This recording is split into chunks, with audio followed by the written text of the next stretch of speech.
Oui, bonjour, je m'appelle Myriam Watteau, je suis l'animatrice des Love Sisters et je suis accompagnée de mes partenaires chroniqueuses. Je vous présente tout d'abord Boubi qui est dans le langage des signes. Ensuite, nous avons la chroniqueuse qui s'appelle Sophia Gallet. Eh bien, nous l'appellerons Sophia à l'avenir. Et j'ai une passion. Dis-moi, Sophia, qui as-tu invité aujourd'hui ? Alors aujourd'hui, mon premier invité, c'est Armand Siboni. Voilà. Et qu'est-ce qu'il fait ? Il fait beaucoup de choses, hein, ce qui fait que il n'a pas une passion en particulier, mais plusieurs passions. Alors, à lui de nous le dire. Eh bien d'abord, bonjour. Et bonjour Armand. Je voudrais vous dire que je suis très heureux d'inaugurer cette radio-TV, puisqu'il paraît que je fais partie des premiers invités. Je dois sans doute cette invitation à la fois à l'amitié qui me lie aux promoteurs de la radio, à la fois à Myriam et à Stéphane, dont j'ai suivi depuis longtemps la passion. Et j'ai compris ce que pouvait donner une passion en transcendance, en envahissement de l'être, pour pouvoir grandir justement. J'admire, et c'est pour ça que j'ai un lien d'amitié très fort avec eux deux, j'admire ceux qui ont des passions. Et si vous m'avez invité, c'est sans doute parce que je n'ai pas une seule passion, mais j'ai inscrit ma vie dans un spectre de passions, dans plusieurs passions en réalité. C'est dû sans doute, lorsque je me pose la question, à ma ville natale. Je suis né à Marrakech, j'y ai vécu pendant plus de 17 ans et j'ai baigné par conséquent sous un ciel toujours bleu, toujours lumineux, sous une lumière qui ne pouvait pas ne pas féconder de passion. Oh. Alors c'est ce qui explique précisément que sans doute que je sois là et c'est ce que vous avez pu déceler. Voilà, donc le reste c'est... j'ai voulu inscrire ma vie dès lors que j'étais venu en France à l'âge de 17 ans, nu comme un verre. J'ai voulu l'inscrire dans une sorte de mobilité parce que la passion repose précisément sur une curiosité. La passion est un état d'être qui repose sur des attributs. Et ces attributs, c'est d'abord la curiosité. Une curiosité de vie parce qu'on aime la vie. Mais aujourd'hui, je peux le dire comme ça. Jadis, je ne pouvais pas le définir aussi simplement. J'ai aimé la vie tout le temps. Et j'ai eu un parcours de mobilité. C'est-à-dire que j'ai créé mes propres entreprises. Je suis le co-créateur de la boulangerie Paul, que tout le monde connaît, donc inutile de la présenter.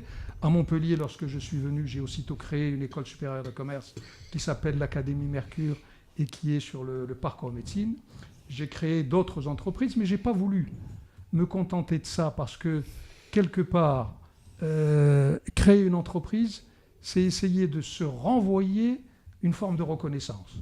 J'avais peut-être besoin de reconnaissance et de me prouver, quelque part, que je pouvais me lancer dans l'aventure de l'entreprise. Donc j'ai voulu faire autre chose.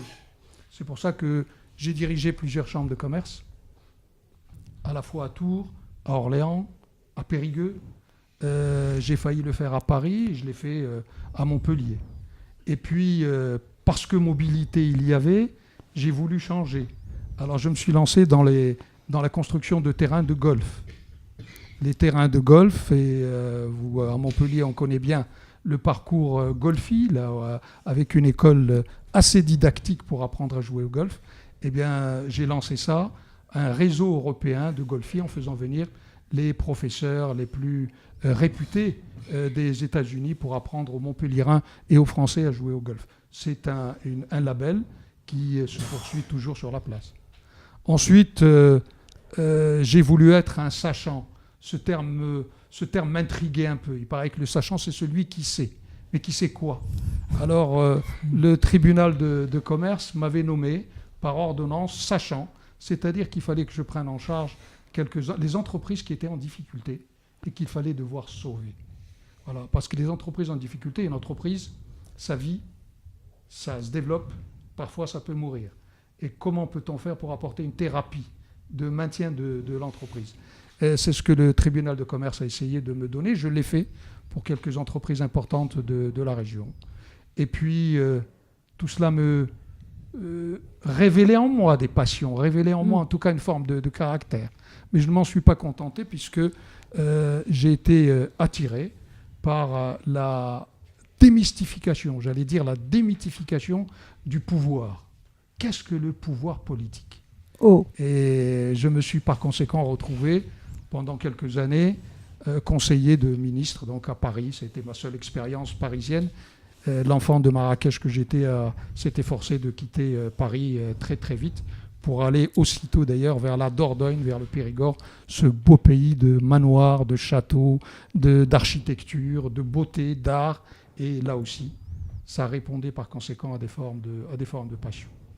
Voilà, et en fin de parcours, puisque mes cheveux blancs me trahissent, en fin de parcours, j'ai dirigé des centres médicaux du travail sur Montpellier pendant une dizaine d'années, où il fallait effectivement, parce que là, il y avait la recherche de l'altérité. Comment peut-on aider les autres dans leur santé au travail ? Je sais que vous faites partie de plusieurs associations. Oui, j'ai aussitôt d'abord pendant mon activité professionnelle, j'ai figuré parmi des associations qui étaient chargées d'apporter un peu de douceur dans la vie économique, dans la vie tout court. Et puis depuis quelques années, j'ai été le fondateur d'une association nationale que j'ai créée, qui s'appelle l'Association des familles pour le don d'organes. Le don d'organes, c'est quelque chose qui permet de sauver des vies, tout simplement.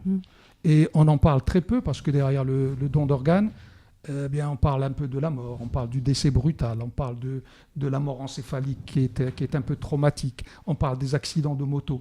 Et ça, on n'aime pas entendre ces choses-là. Et pourtant, aujourd'hui, la science avançant, on s'aperçoit que le corps médical a besoin de plus en plus d'organes parce qu'on sait faire, on sait greffer des organes. Et avec un seul décès, on peut parfois sauver 5, 6, 7 personnes qui ont besoin précisément d'un organe. Il y a des organes qui sont complètement altérés et qu'on peut tout simplement remplacer par d'autres organes. Aujourd'hui, le corps médical sait faire, mais on n'a pas assez d'organes en France. Et jusqu'au 1er janvier 2017, la loi disait que on pouvait donner un organe, mais à la condition que les proches, non pas uniquement la famille, puissent apporter le témoignage explicite que le défunt était consentant. Et on s'est aperçu malheureusement que devant cet événement un peu sidéral de la mort, la famille ou les proches n'apportaient pas toujours un témoignage positif. Parce qu'il y avait de multiples formes de tabous, d'interdits, que ce soit des tabous religieux, des interdits de culture. Et on s'est aperçu que sur 50% des familles consultées disaient non. Oui, mais c'est à cause de l'information. À cause de la culture. À cause de la culture, parce que en France, tout est anonyme. Il faut y aller prudemment. On avance sur la pointe des pieds. Et la loi a changé depuis le 1er janvier 2017, et cette association nationale a contribué fortement au changement de la loi. Aujourd'hui, tout le monde est donneur, est considéré comme donneur, sauf celui qui se déclare de son vivant explicitement opposé. Et il a, donc, quand on va sur Internet, on découvre tous les moyens de déclarer son refus. Donc aujourd'hui, en principe, tout le monde est donneur. Mais cette loi reste néanmoins violente, parce que comment voulez-vous qu'une mère de famille qui a perdu son enfant, qu'on ne lui pose pas la question est-ce que vous acceptez qu'on prélève des organes ? La loi serait violente s'il n'y avait pas cet accord. Donc notre association essaye d'adoucir la loi, et elle essaye surtout aujourd'hui de représenter les 25 000 personnes qui sont sur une liste d'attente d'organes, et dont au moins 600 à 700 vont mourir dans les mois qui viennent, faute d'organes. Ces gens-là, les statistiques sont claires. Il y a 600 à 700 personnes qui vont mourir faute d'organes. Donc, nous sommes les représentants de ces familles-là dans cette association, et par conséquent, nous nous efforçons par tous les moyens, quels qu'ils soient, quelles que soient les occasions, de parler de don d'organes et d'essayer d'encourager les familles, les proches, etc., à être spontanément donneurs, parce que nous considérons que les donneurs, et à travers eux, les familles, sont des véritables héros de la société. Voilà pourquoi j'ai créé cette fondation, cette association, il y a quelques années maintenant, et j'en suis vraiment très fier, parce que Sauver une vie, disent les religions. Sauver un seul homme, c'est sauver l'humanité. Donc j'ai parfois le sentiment de contribuer à cela. Voilà. Alors sur le reste de mes passions, que vous dire, j'étais un grand coureur. Je courais après ma destinée, je faisais de la course à pied. J'étais donc marathonien pendant plusieurs années. Je me suis essayé à plusieurs reprises sur les marathons de New York, les marathons de Paris. Mais derrière une passion, il faut s'interroger. Pourquoi ? Exactement. Hein ? Pourquoi une passion ? Eh bien parce que on va rechercher la part de soi-même qui est occultée. Quand au niveau d'une passion, pour le marathon, pour parler de ce que je sais, quand vous êtes au seuil de l'anéantissement, au seuil de l'épuisement, eh bien à un moment donné, il y a une sorte de voix intérieure qui parle en vous disant « il faut aller jusqu'au bout ». Et la passion, c'est la manière d'aller jusqu'au bout. La manière d'aller trouver en soi un trésor émotionnel, c'est comme ça que je l'appelle. Le trésor qui vous représente vous-même pour vous transcender, c'est-à-dire pour aller concentrer toutes les forces qu'il y a en vous et aller au bout de cette passion. Donc la course à pied a été pour moi une passion que j'ai transformée maintenant en randonnée, en marche en mer, et qui me permet, me semble-t-il en tout cas, de trouver un semblant d'équilibre entre le corps et la tête. Merci Armand. Merci. Donc très intéressant tout ça, n'est-ce pas, Sophie ? Oui. Bah, je pense qu'on va devoir vous faire revenir ultérieurement pour Ce serait bien. d'autres Je passions pense qu'il que sera vous d'accord. avez. Au nom de l'amitié, au nom du succès que va avoir cette radio, c'est avec plaisir. Merci beaucoup Merci en tout cas. beaucoup. Merci. Merci. Maintenant, nous allons passer sur une rubrique qui est faire connaître une association. Isabelle Courtet. Bonjour. Je dis son nom pour le moment, mais après on dira Isabelle tout court. Alors Isabelle, qui as-tu invité ? Donc aujourd'hui, j'ai invité Richard Segara. Bonjour Richard. Bonjour. Donc Richard est un retraité très actif au sein de la vie associative melgorienne et au sein de diverses associations, puisqu'il est président de plusieurs associations.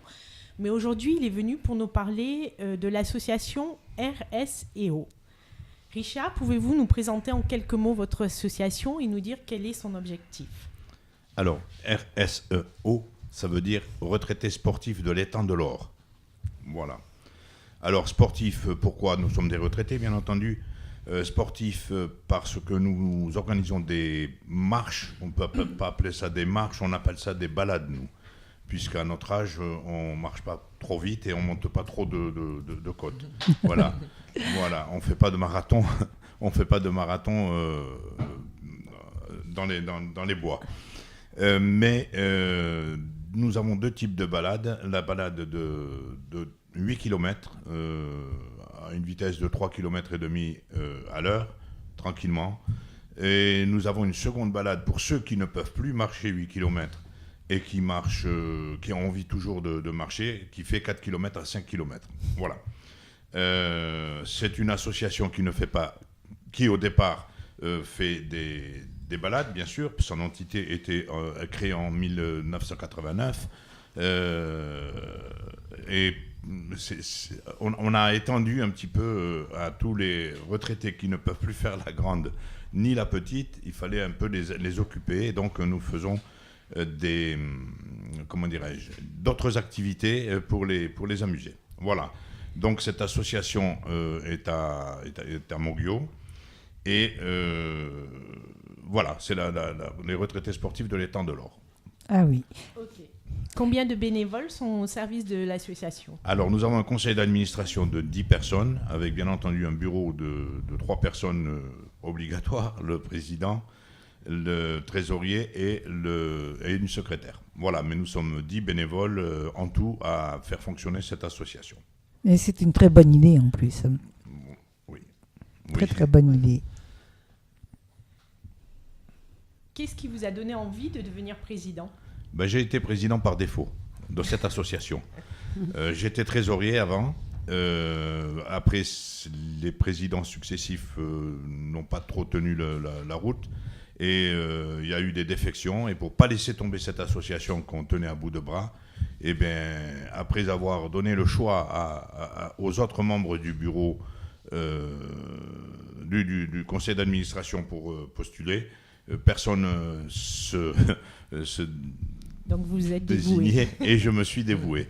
Mais c'est une tâche qui ne m'a pas trop impressionné dans la mesure où j'ai été président d'autres associations depuis très très très longtemps. Oui, vous Voilà. êtes aussi président de l'association La Boule Melgorienne. La boule melgorienne du jeu lyonnais, hein, pas de la pétanque. Hein, voilà, c'est du jeu lyonnais à Moguio, et entre autres. Et bien avant, j'avais d'autres associations. Donc j'ai voulu prendre la présidence. Donc j'ai suivi la présidence pour maintenir cette association qui est formidable. Donc, quelles sont les activités que vous proposez au sein de l'association? Vous nous avez parlé de la marche, mais je sais que vous proposez plein d'autres activités. Voilà. Donc, oui, la marche, les deux marches que j'ai donc dit, ce sont les objectifs principaux de l'association. Mais à côté, comme je disais tout à l'heure, on fait des voyages, donc de la journée ou de plusieurs jours. On fait des repas dansants tous les mois. Et puis ensuite, on ouvre dans notre siège un espace pour que les gens seuls ou qui veulent combler leur moment de solitude viennent jouer aux différents jeux de société. Et en même temps, depuis très peu, on a ouvert un atelier danse en ligne. Voilà, parce que quand nous faisons des repas dansants, nous avons malheureusement beaucoup de gens seuls, de femmes et d'hommes seuls. Mais surtout des femmes seules. Et quand il y a des morceaux où il faut danser à deux, elles restent assises et ça ne va pas. Donc voilà. Donc on a pensé un petit peu à elles et on a ouvert un atelier de danse en ligne. Et elles viennent apprendre. Et comme ça, au moins, quand on fait une animation dansante, elles peuvent au moins s'amuser sur la piste. Voilà, on essaye de faire tout le temps quelque chose de nouveau. Je crois savoir aussi que vous avez créé un atelier mémoire. Vous pouvez nous parler un petit peu de cet atelier? Voilà, c'est toujours dans le cadre des retraités et de leurs âges avancés.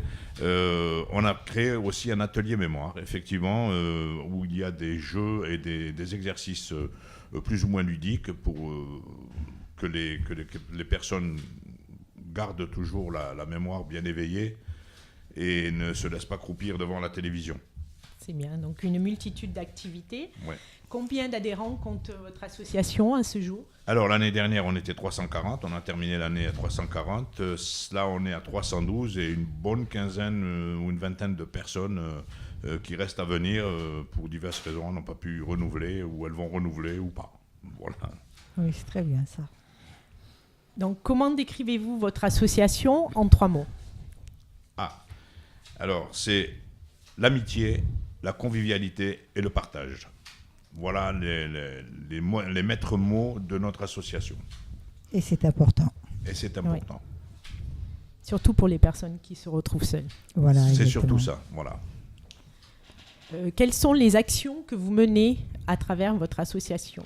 Alors, indépendamment, bien sûr, des activités que nous offrons à nos adhérents, on participe à la vie de la commune de Moguio, puisque nous sommes dans Moguio, en nous investissant dans la fête du sport de Moguio, qui est quelque chose d'important maintenant, la fête du sport et le Téléthon sur 3 phases. On participe à 3 ateliers du Téléthon pour essayer de ramasser le maximum d'argent pour justement pour le Téléthon. Voilà. Et je crois que vous participez aussi auprès de la Banque alimentaire? Ah oui, bien sûr. Oui, parce qu'indépendamment de ces associations, je suis administrateur au CCAS de Moguio. Et bien entendu, j'emmène tous mes adhérents, ou presque tous, qui répondent tout bien présents au service de la Banque alimentaire tous les ans. Voilà. Donc, quels sont vos projets à long terme? Mes projets à long terme, déjà, c'est de vivre assez longtemps pour pérenniser la vie de ces associations que j'aime et que je porte à bout de bras, par passion, comme disait Armand tout à l'heure, par passion, parce que c'est de la passion, c'est pas toujours facile d'être un bénévole. Et le bénévolat, c'est pour moi, c'est très très important, c'est se mettre au service des gens. Et faire surtout ce qu'on aime et pas le faire pour la gloriole. Ça, c'est passé de temps et de mon âge. Voilà.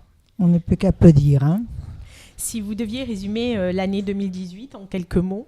L'année 2018, en quelques mots, c'est trop court en quelques mots. Trop court. Alors, Mais je vais le dites-nous faire- en quelques non. phrases. Non, mais je vais le faire en quelques mots de toutes les façons. L'année 2018 a été Quels ont été les événements marquants de l'année?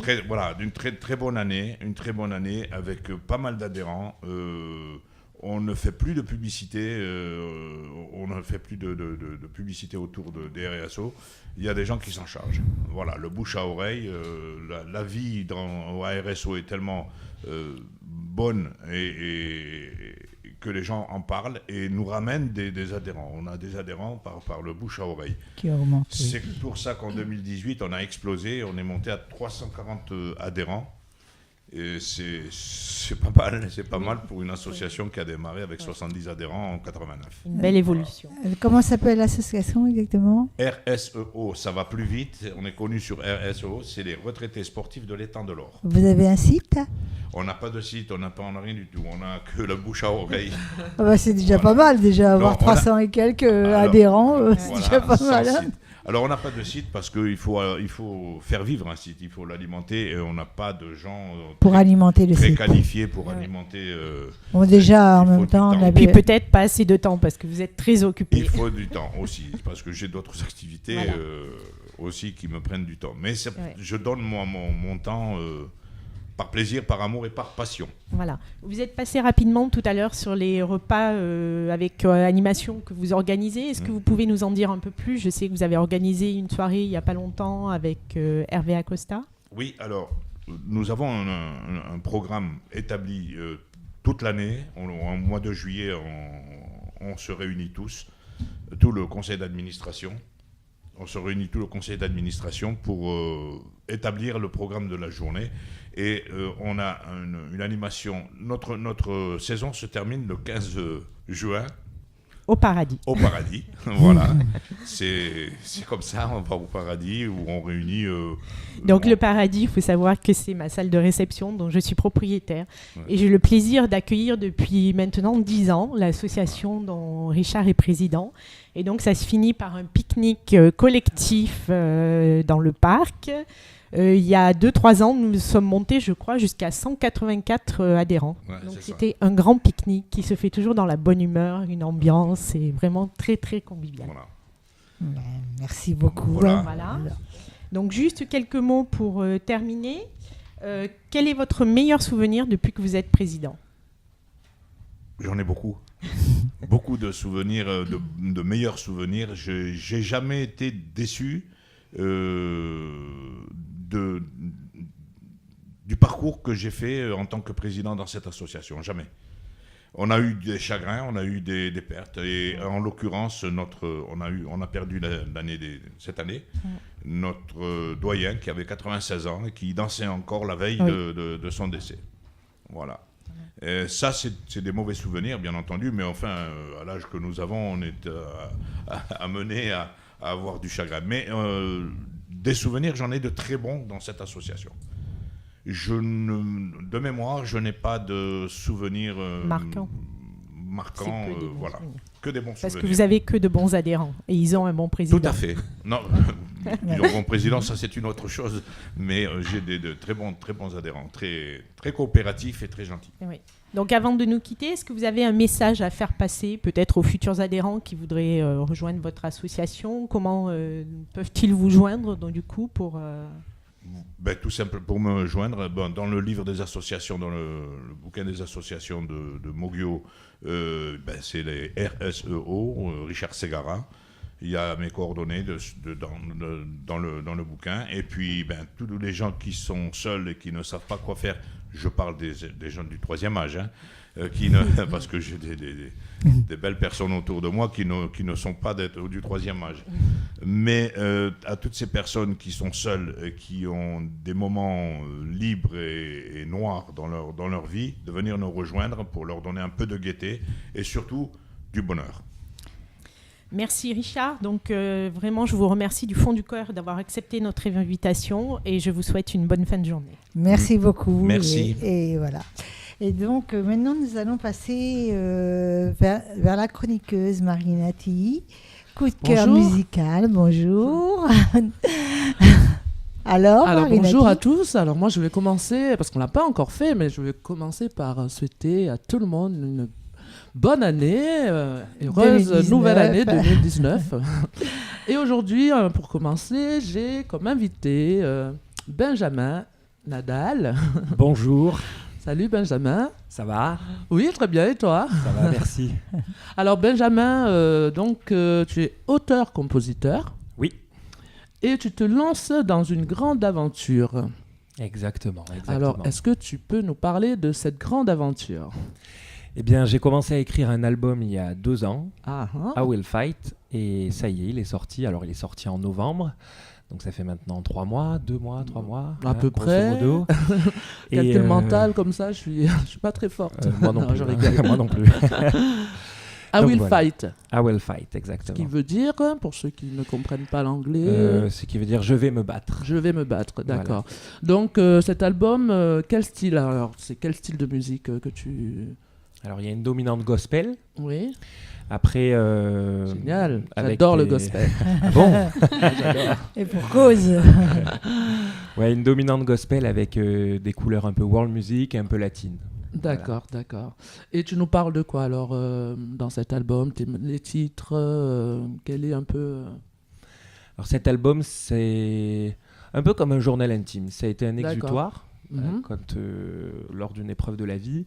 Et j'ai voulu transformer ce moment un peu de tristesse en quelque chose de positif, que d'une épreuve puisse sortir quelque chose qui est un peu créateur de vie. Mhm. Et là, ça a été la réalisation d'un rêve d'ado. Donc ça parle de ça. C'est un journal intime. Je vous parle de ce que moi je ressens et comment je l'écris. Voilà. D'accord. Tu viens d'où, Benjamin? Je viens de Vergès, 30 Vergès. 310. Super. Et cet album, tu l'as fait, donc tu l'as écrit, tu as écrit tous les morceaux de... Ouais, j'ai Super. écrit 2 Félicitations. morceaux avec Elvis Meunier, qui est Mhm. un artiste montpelliérain. Et D'accord. puis après, le reste, c'est moi qui l'ai écrit. Voilà. D'accord. Donc, cet album il est sorti il y a quelques mois. Et est-ce que où est-ce qu'on pourrait l'écouter? Est-ce que tu te produis en live aussi? Oui. Tu as fait des concerts?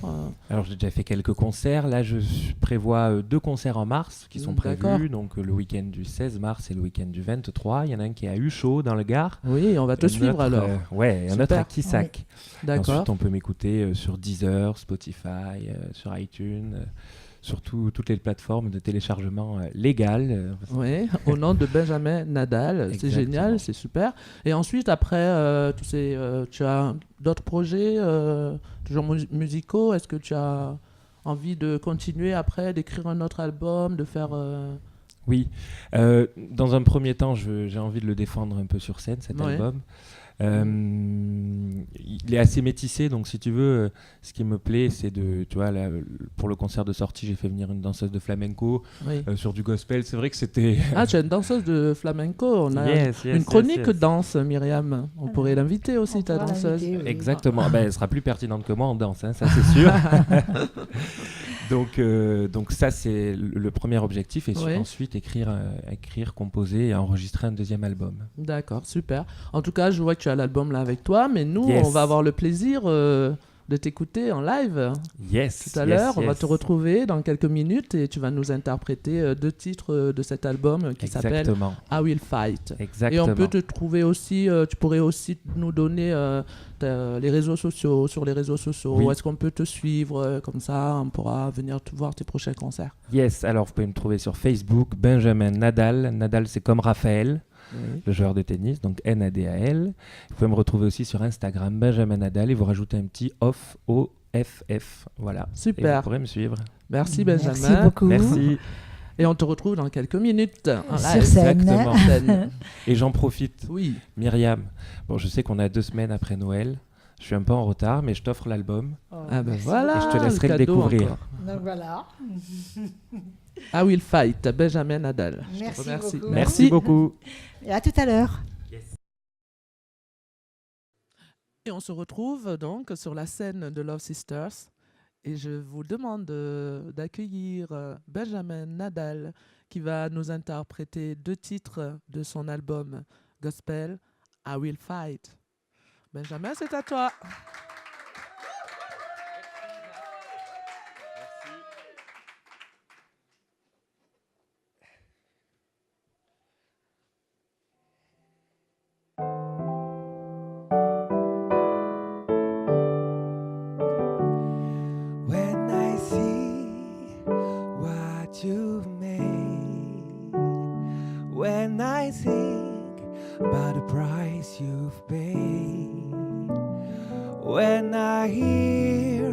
your voice, oh Lord. I feel your heart when you gave me your peace. In my troubles, I can breathe.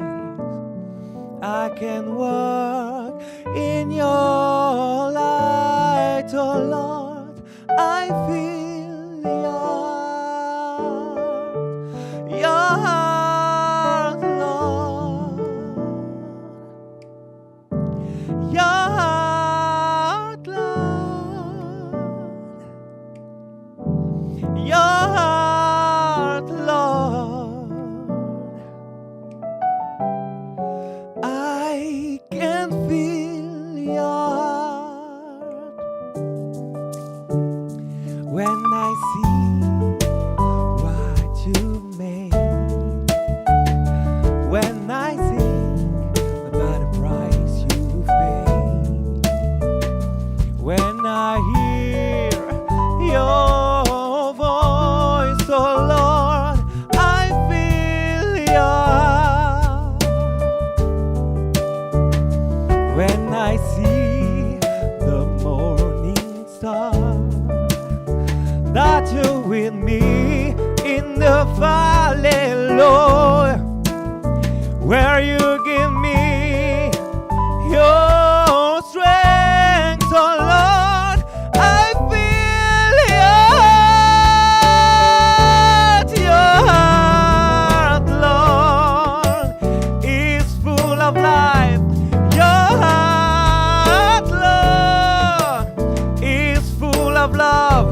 Your heart, Lord, is full of mercy, and I can feel your heart. Your heart, Lord, is full of life. Your heart, Lord, is full of love. Your heart, Lord, is full of mercy, and I can feel your heart.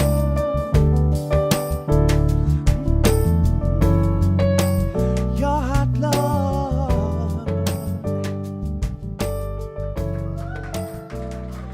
Merci.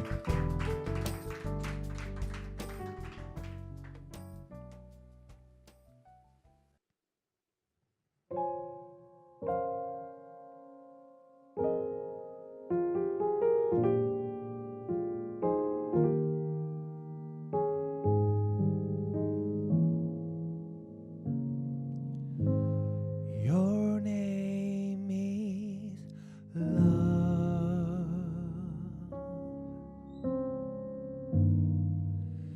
as deep as powerful.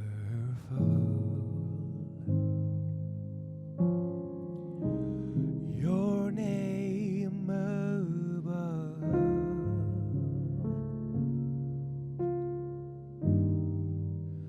all of the names. Your name is peace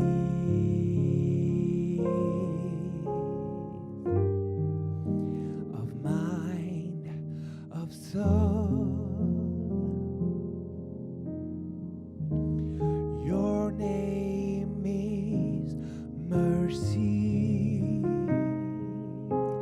He saved me. Oh, this name can heal. Oh, this name can set free. Oh, this name gives life. Oh, the name Jesus. This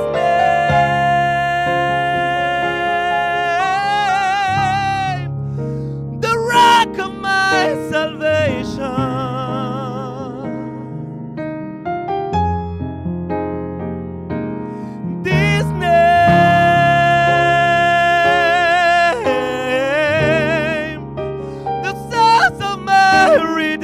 Oh,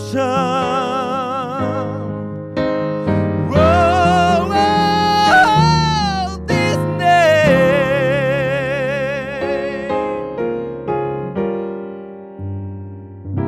the heaven of my heart,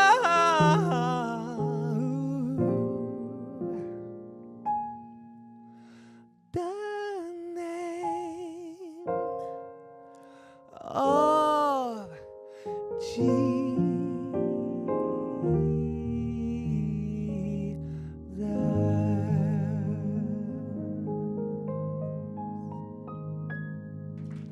Merci. Merci beaucoup. Vraiment, c'était super. Merci. On te retrouve très bientôt. N'hésite pas. Tu peux revenir ici à Love Sisters. Et Benjamin Nadal, c'était super. Merci.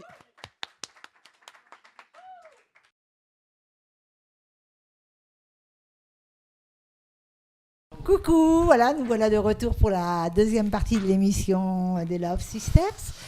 Et effectivement, comme Marine Attil l'a dit tout à l'heure, nous vous souhaitons tous une très bonne année 2019.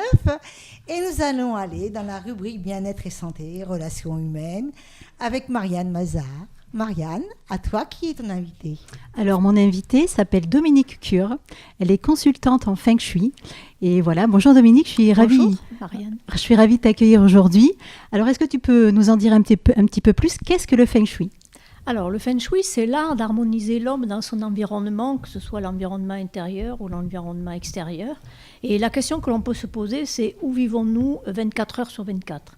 En réalité, on vit à la maison, on vit à l'extérieur et on vit au travail.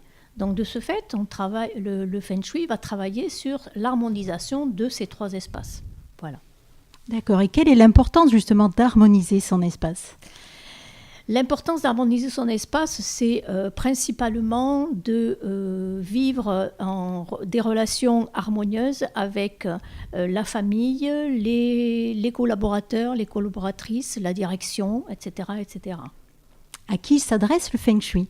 Alors, le Feng Shui s'adresse à tous les particuliers, que ce soit des particuliers qui ont une habitation de type appartement, qui soient locataires ou propriétaires, les maisons d'habitation également, ceux qui sont propriétaires, et tous les locaux commerciaux, les boutiques, les bureaux et les open space principalement. D'accord, oui, donc je vois que c'est très intéressant et c'est très large comme activité. Oui. Comment est-ce que tu procèdes justement pour faire une étude de Feng Shui? Alors, donc, elle se passe en 5 étapes à peu près, c'est-à-dire que nous avons un premier entretien avec le client ou la cliente, ou le professionnel. Ensuite, on fait des prises de vue, on a des observations extérieures et extérieures, on étudie l'environnement extérieur, la rue, le quartier, la maison, le jardin, s'il y a piscine, on regarde la piscine, où elle est située, etc.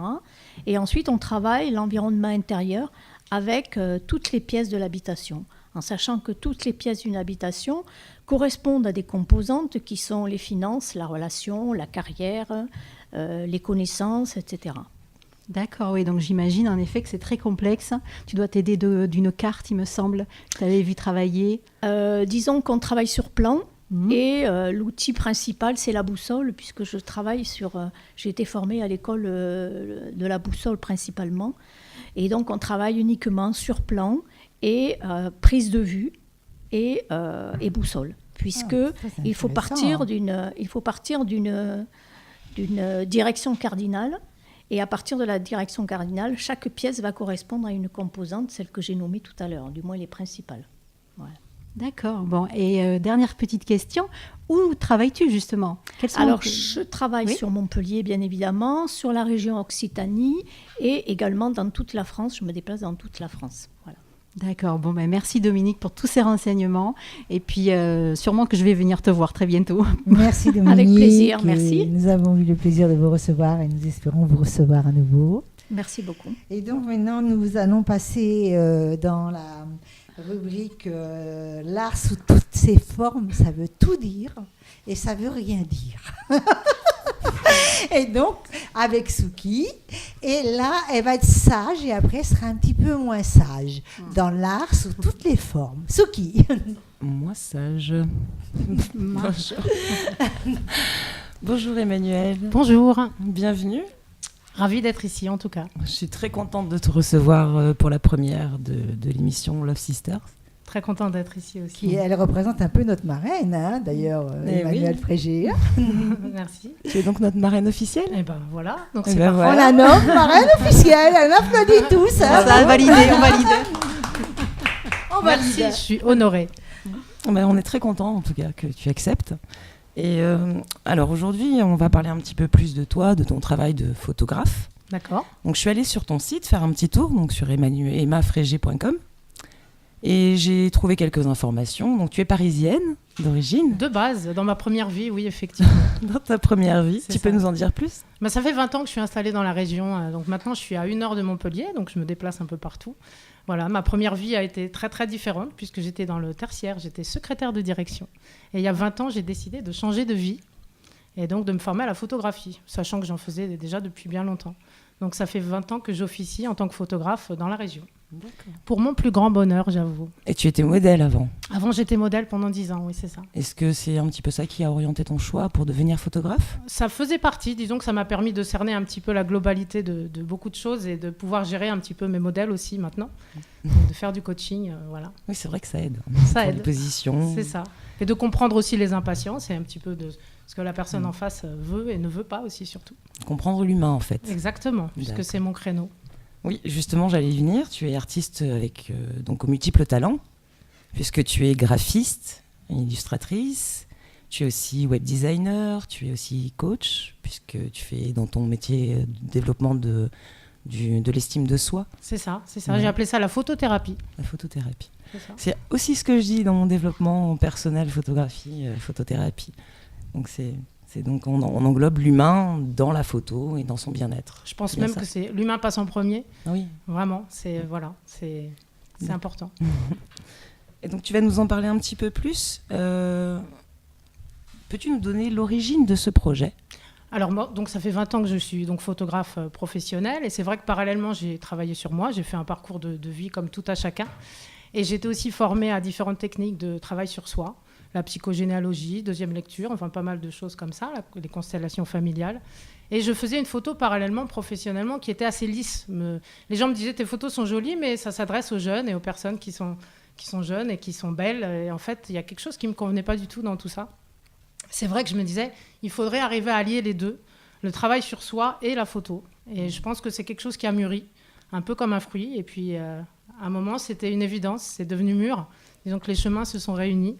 Et donc, ça fait 10 ans maintenant que je fais de la photothérapie, de l'art-thérapie en photo. Voilà.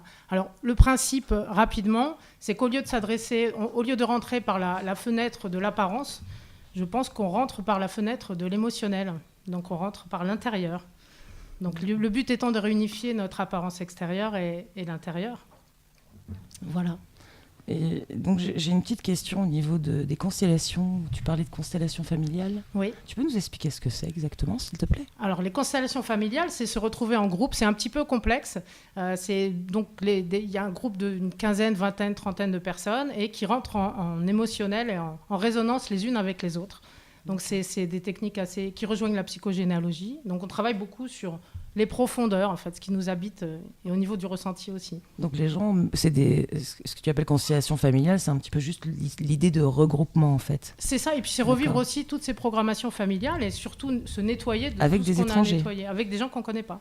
Ça doit être génial. C'est absolument fabuleux. Ça permet génial. de lâcher beaucoup de valises, en fait. D'accord. Tu veux en rajouter quelque chose sur ce sujet-là? Tu as un site? Oui, j'ai mon site internet qui est www.emmafrégé.com. Et sur ce site, il y a une rubrique estime et image de soi avec des témoignages. Et je pense que ce qui en parle le mieux, c'est les personnes qui l'ont vécu. Savoir pourquoi ils sont venus me voir, qu'est-ce qu'ils attendaient en me rencontrant et qu'est-ce qu'ils ont trouvé avec la séance photo. D'accord. Et tu fais un peu dans tous les endroits les photos ou tu as un périmètre? Alors, je travaille partout, je me déplace dans toute la France. J'aime beaucoup travailler dans la nature, au bord de l'eau, parce que j'ai la chance d'habiter dans le nord de Montpellier. On a des bords de rivières magnifiques. Et j'ai monté un projet de gîte culturel aussi chez moi à Sumène, avec une belle yourte de 38 mètres carrés face à la montagne et qui abrite mes séances photo. Donc Sumène dans les Cévennes, pour C'est ceux ça, qui ne connaissent pas. C'est ça, à 45 minutes de Montpellier Nord. C'est un bonheur de vivre là-haut. C'est très très beau, c'est au milieu d'une petite vallée. C'est ça. Sachant que les séances images de soi, c'est vraiment un moment pour soi, un moment qu'on s'approprie et on est dans l'instant présent. Donc Voilà. tu voulais un lieu vraiment intime, du coup. C'est ça. J'imagine. Tout à fait. D'accord. Tu veux nous parler un petit peu de l'escale des Cévennes ? Alors, Escale en Cévennes, c'est un projet qu'on a monté avec mon mari. On s'est beaucoup battu pour le faire parce que la dénomination yourte pour les municipalités, c'est un petit peu comme un gros mot, c'est un peu compliqué. Mais on s'est battu, on a réussi et on a acheté un prieuré, un morceau de prieuré en ruine il y a 10 ans. Et on a réhabilité cette yourte dans une des enceintes des dépendances. Et c'est donc une yourte qui fait 38 mètres carrés, très lumineuse. Et on fait chambre d'hôte, gîte culturel, on fait des stages de musique, tout ce qui fait du bien. Toujours autour du bien-être et de la culture. Exactement, tout à fait. D'accord. Donc on a réussi, on est bien content d'avoir donné naissance à ce projet en tout cas. Félicitations. Parce que moi je le connais, le lieu, je l'ai déjà vu en travaux à l'époque. C'est ça. Et c'était vraiment un nouveau bébé, quoi. Hein. C'est vraiment un nouveau bébé. Ton dernier bébé, quoi. Et puis le vrai bonheur, c'est que quand les gens viennent, mais ils repartent heureux. Et c'est ça vraiment c'était le but. Et on est content de pouvoir vivre ça. Oui. C'est ça, très exactement. Important.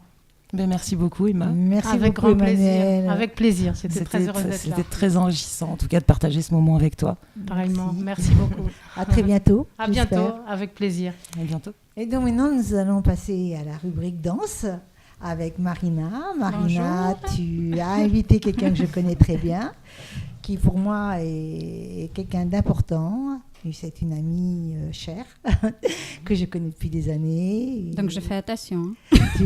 Voilà, tu fais attention parce que c'est ma petite reine. C'est gentil.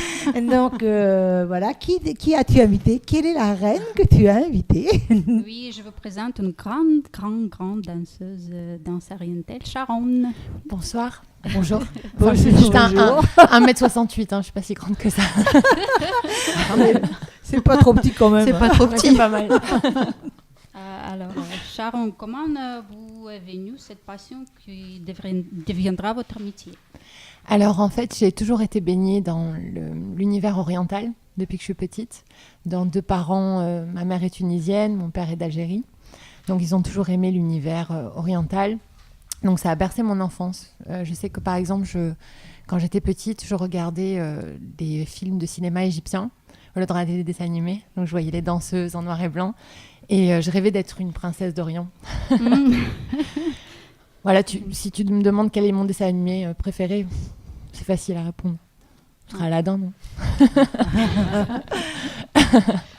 Depuis quand cet art est devenu votre spécialité? Alors en fait, j'ai toujours aimé ça, comme je l'ai dit. Et pour moi, danser, c'était pas forcément un métier au départ, c'était plus une passion.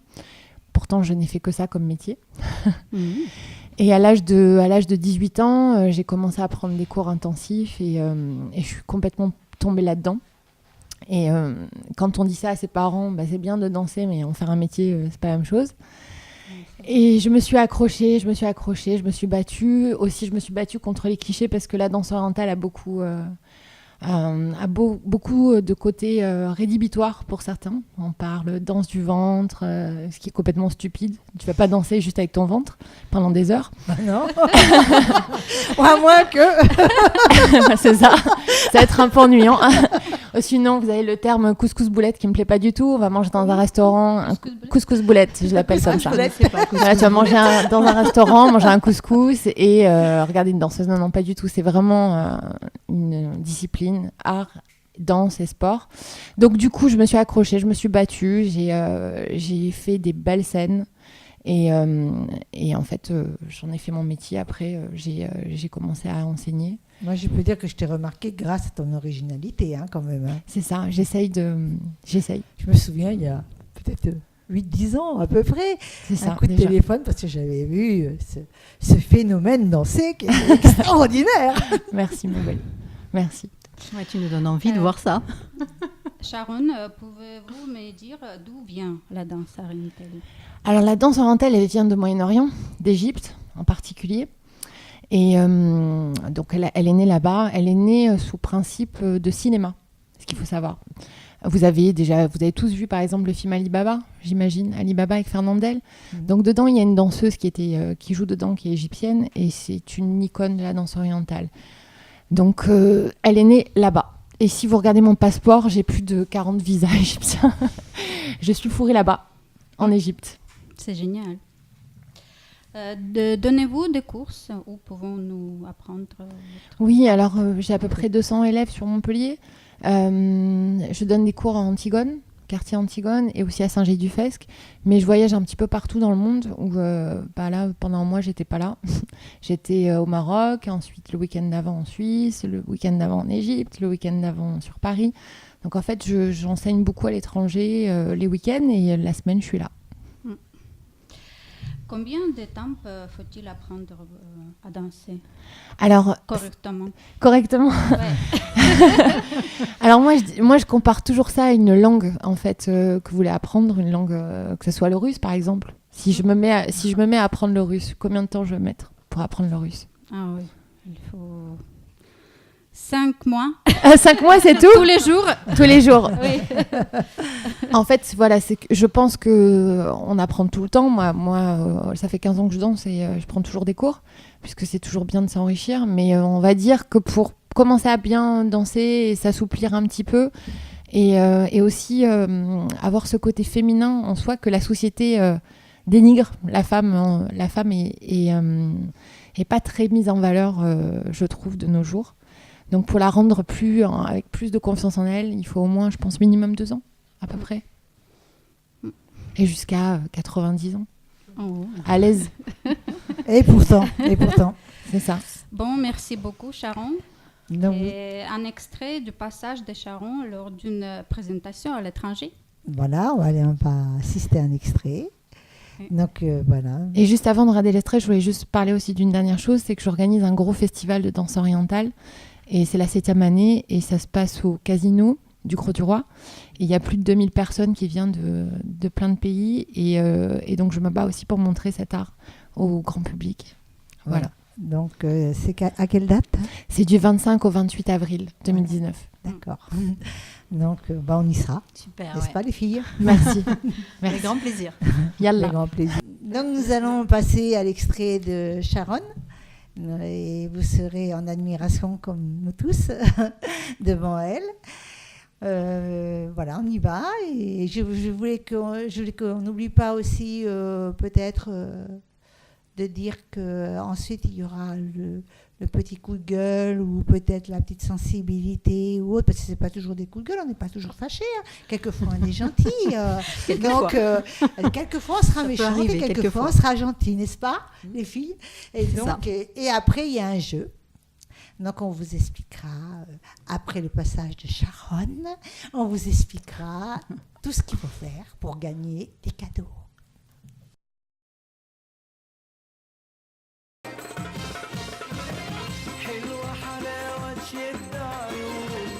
هتشوفنا مهما يكون مهما تلف في كل الدنيا ما تلاقي جمال زي شارون كلنا عشانك هنا جينا يا شارون ما يلا ورينا حسنك دلعك وكمان راسك وخفة دمك ملاينا حلوة حلاوة تشد عيون مش هتشوفها مهما يكون مهما تلف في كل الدنيا تلاقي جمال زي شارون تلاقي جمال زي شارون ما تلاقي جمال زي شارون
Nous sommes de retour et nous sommes restés tous ensemble et nous avons admiré Sharon. Et c'est pas vraiment un coup de gueule, c'est plutôt un petit désespoir parce que je pense en ces débuts d'année aux personnes qui sont malheureuses dans la rue, qui ont faim. Et c'est bien triste quand même qu'on ne puisse pas faire un peu plus en France pour s'en occuper un peu. Qu'ils soient français ou étrangers, s'ils sont dans la rue, c'est qu'on les a laissés. Et donc, je trouve qu'on doit d'abord se dire que c'est pas beau de tout ce qu'on voit et ça fait mal au cœur parce qu'ils ne méritent pas d'être dans la rue. Et si on peut tous un peu les aider, ce serait bien, ne serait-ce que leur donner un peu à manger ou leur donner un peu de vêtements, etc. Et que on soit tous unis pour qu'on comprenne qu'on n'est pas du tout d'accord avec ce qui se passe. Et on pense aussi beaucoup aux animaux, à la maltraitance, ce qui n'est vraiment pas beau parce qu'ils peuvent pas se défendre, ni les enfants. Comme les animaux et les enfants, ils ne peuvent pas se défendre. Donc je voulais lancer une pensée sur toutes ces personnes et ces animaux et ces enfants qui souffrent. Voilà, c'est pas vraiment un coup de gueule, n'est-ce pas? Donc je ne sais pas si quelqu'un a quelque chose à dire. Non. Non. Tu l'as très bien fait. Oui, merci, et donc, s'il y a une possibilité très agréable qui va durer 2 ou 3 mois, donc c'est un jeu concours. Et si vous répondez rapidement, vous aurez des cadeaux. Nous, on nous a dit tous les 10 premières personnes qui vont répondre sur le site www.radiolovesisters.fr. Si vous répondez aux 2 questions que je vais vous donner, vous aurez soit un t-shirt de Love Sisters, soit une casquette, soit un CD, soit des CD pour les enfants choupinettes. Il peut y avoir aussi un livre. Bon, le livre, ça va être plus dur parce que le livre, c'est cher pour l'envoyer. Alors, on ne peut pas faire de cadeaux envoi, mais on peut faire des cadeaux à venir chercher ici. Parce que on ne peut pas payer parce que déjà, oui, nous, on c'est se une bonne bat. précision. Vous avez bien compris, on se bat tous. On vient Mais de c'est commencer. important. On vient de commencer, donc il nous faut un peu de sous. Faut pas abuser. Voilà, donc voilà. Et donc, je vais vous poser les questions. Alors, Boubi qui va vous interpréter la langue des signes. Quand fut créée pour la première fois une radio privée en France et laquelle était-ce? J'ai été lentement. Vous avez bien compris, hein? La deuxième question, c'est quand fut créé le premier le premier écran plasma?